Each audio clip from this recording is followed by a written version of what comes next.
वर्ष हम 64 जोगिनी महोत्सव तो चेष्टा करुच्ची 64 जोगिनी माँ पीठर प्रचार प्रसार केमती हो पार आ समस्ते आसिकी से पीठरे पहुँची पारे से हूँ सबुठ बड़ महत्व काम तो करी चली बहुत बाधा विघ्न सत्य भी चली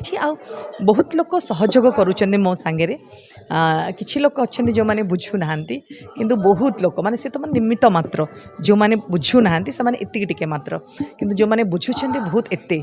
माने जो मैंने बाहर एंड सब आब्रोड जमी दिल्ली रे मोर गुरुजी एंड मीनाक्षी मैडम जी मोर सांगे सद गुलेरी फाउंडेशन एंड ट्रस्ट मैंने मो संगे सहयोग करिसेंती आम सरकार ठू आरंभ करिकी जिते महान महान व्यक्तित्व अच्छा कि मोर डांसर जमी इलियाना सितारिस्ट प्रभात स्वाई माने जिते डांसर हो जिते कलाकार हूँ जिते राइटर समस्ते समस्ते चाहूँगी ही महोत्सव हो बोली एंड समस्ते मो जगह जिते जमी अरविंद ढाली हूँ कि निरंजन बाबू हूँ समस्त कथा कहूँ माने नेता ठू आण कलाकार ठू आरंभ करी सबू वर्गर जो माने दर्शक समस्ते ये माँ पीठ 64 जोगिनी जो हूँ फेस्टिवल समस्ते बहुत भल पाँच कहते जहाँ प्रतिभा तुम्हें मैंने बहुत भल जिनस करुच माँ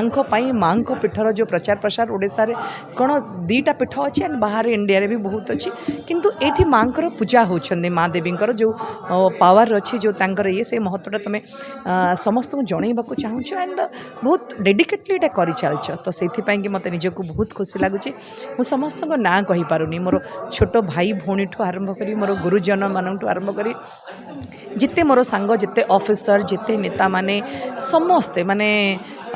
एते सहयोग करुछंदी मते एते सहाय्य करुछंदी एई माँ पीठ माँ करने से समस्त को बहुत बहुत धन्यवाद एंड आगो को चली आज 19 वर्ष माँ को आशीर्वाद थिले एमती माँ सांगे आउ समस्त आशीर्वाद थिले एमती 64 जोगिनी महोत्सव करी चली केते पर्यंत करी मु जानी जिते पर्यंत माँ टाणीबे सेते पर्यंत ए महोत्सव करी आउ सब कलाकार मानक आउ सब मनीष मानकर जो आशा माँ पीठ को जीवे माँ दर्शन करेंगे माँ ठू आशीर्वाद ने चेष्टा करी सेटा मु करबा मोर समस्त पाखे अनुरोध जे आज दिन रे 100 वर्ष पूर्ति है अटल बिहारी वाजपेयी तो तांकरी ना रे आज मु 64 जोगिनी अंतिम संध्याटा को डेडिकेट करी एंड बहुत जन को ये सम्मानित करमती आम चेयरपर्सन अच्छे डॉक्टर अरविंद ढाली को सम्मानित करी एंड जमती मोर कलाकार भौणी मैंने भी आसी से माने मु जहाँ को कहले से आसुँच ये पीठरे आ समस्त को ये स्पेशली आज अटल बिहारी वाजपेयी कहानी को लेकिन आम गोटे नाटक हो जोटा धीरेन्द्रनाथ पट्टनायक धीर भाई जो आम धीर मल्लिक अच्छा सी एटा करुँच पूरा समस्त को जनइबा अटल बिहारी वाजपेयी कहानी को तो आज से अटल बिहारी वाजपेयी जो 100 वर्ष जन्म आम चेष्टा करुचु तांको जीवनर कहानी की लेकिन केमती लोकों आगे दर्शन करूँ सेटा हूँ प्रयास आज मोर समस्ते मु जहाँ को चाहिए जो आमर एतिकी भल काम करुच्छी बोली आमे जानिछु से भल काम रे जिते लोक अच्छा जिते जो फील्ड रे जिते समस्ते सहयोग करुछंदी पीठरे से समस्त मोर बहुत बहुत धन्यवाद हम से कहली ना जे मु चेष्टा करी माँ जिते पर्यंत 19 वर्ष है जिते वर्ष माँ मत टाणिकी ने से पर्यंत माँ को प्रचार प्रसार करी एंड चेष्टा करी पीठर केमते डेवलप हम सरकार को कहीकि सरकार लगी एबे हेलानी बहुत जिनस आहरी आगु को बहुत सुंदर है बोली मोर इच्छा और माँ को आशीर्वाद बोली जानी एटा निश्चय हम यहाँ तो 19 वर्ष सरीला परे आगामी कथा चिंता करी क्या समय एंड सुविधा परिवेश सबको नहीं ये तो माँ को इच्छा मुझे किसी कहीपरि जिते माँ ही मत जहाँ कहबे सेटा ही कहि सेटा ही करी 64 जोगिनी गोटे ऑर्गेनाइजेशन जोगिनी माँ को नहीं प्रति वर्ष ये से माने कार्यक्रम करती किंतु ए वर्ष किसी व्यक्ति जानी शुनी करी 64 जोगिनी हीरापुरे करईदेले नहीं सेटा न कर देवर आज ये भुवनेश्वर ए कार्यक्रम चली गत काली चलता आज भी चली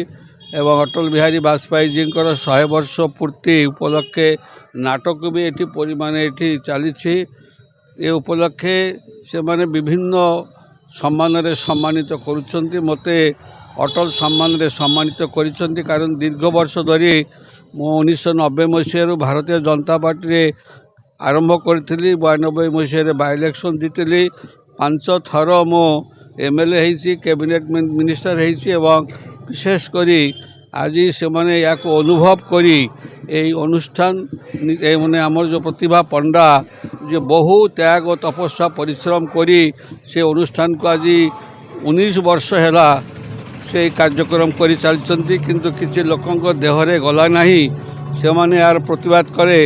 অটোরে লোক বহি আনিকরি ধারণার যে জায়গায় হীরাপুরে ধারণার বসাই দেলে, কিন্তু মাঙ্ক ইচ্ছা কিন্তু তাঙ্কর কার্যক্রম কেবে অটকিব ନାହିଁ। আজ এটি মাঙ্কর কার্যক্রম চালিছি এবং অটল বিহারী বাজপেয়ীজীঙ্কর জীবনী উপরে আজ নাটক মধ্যে চালিছি, খুব সুন্দর চালিছি। এর সভাপতি রজনী রঞ্জন আমার দাস এবং উপসভাপতি বঙ্কিম দাস মহোদয় মধ্যে এথিরে অছন্তি এবং লুনা পণ্ডা বি ଏହା ସହିତ ସାମିଲ ଅଛନ୍ତି। ତାଙ୍କର ଉପାୟ ସ୍ୱାମୀ ସ୍ତ୍ରୀଙ୍କର ବହୁତ ପରିଶ୍ରମରେ ଏ କାର୍ଯ୍ୟକ୍ରମଟି ଆଜି ହେଇଛି ଏବଂ ଆଗାମୀ ଦିନରେ ମଧ୍ୟ ଏମାନେ କରିବେ। ଆଗାମୀ ମାନେ ଆମର ଯଶସ୍ୱୀ ମୁଖ୍ୟମନ୍ତ୍ରୀ 23 କୋଟି ଟଙ୍କା ଦେଇଛନ୍ତି 64 ଯୋଗିନୀର ଇନଫ୍ରାଷ୍ଟ୍ରକ୍ଚର ଉନ୍ନତି କରିବା ପାଇଁ। ପ୍ରଭାତୀ ପରିଡ଼ା ଯିଏକି ଡେପୁଟି CM ଯାଇଥିଲେ, ସେ ଘୋଷଣା କରି ଆସିଥିଲେ, ମାନ୍ୟବର ମୁଖ୍ୟମନ୍ତ୍ରୀ ତାକୁ ମଞ୍ଜୁରୀ ବି ଦେଇଛନ୍ତି। ଏହାର ପାରିପାର୍ଶ୍ୱିକ ଉନ୍ନତି ଖୁବ୍ ଶୀଘ୍ର ହେବ, କିନ୍ତୁ ସେଠି କିଛି ଲୋକ ଯେଉଁମାନଙ୍କ ନାଁ ନେବାକୁ ଚାହୁଁନାହିଁ ତାଙ୍କ ନାଁ ନେଇକି ତାଙ୍କୁ ପ୍ରଚାର କରିବାକୁ ଚାହୁଁଛି। ସେମାନେ ଯେଉଁ କାର୍ଯ୍ୟଟି କଲେ ଅତ୍ୟନ୍ତ ନିନ୍ଦନୀୟ ଏବଂ ଜଘନ୍ୟ କାର୍ଯ୍ୟକ୍ରମ। ମା 64 ଯୋଗିନୀ ମା ନିଶ୍ଚିତ ଭାବରେ ଦେଖିଛନ୍ତି ଏବଂ ସେ ଅନୁସାରେ ନିଶ୍ଚିତ ଭାବରେ ତାଙ୍କର କାର୍ଯ୍ୟ ସେ କରିବେ।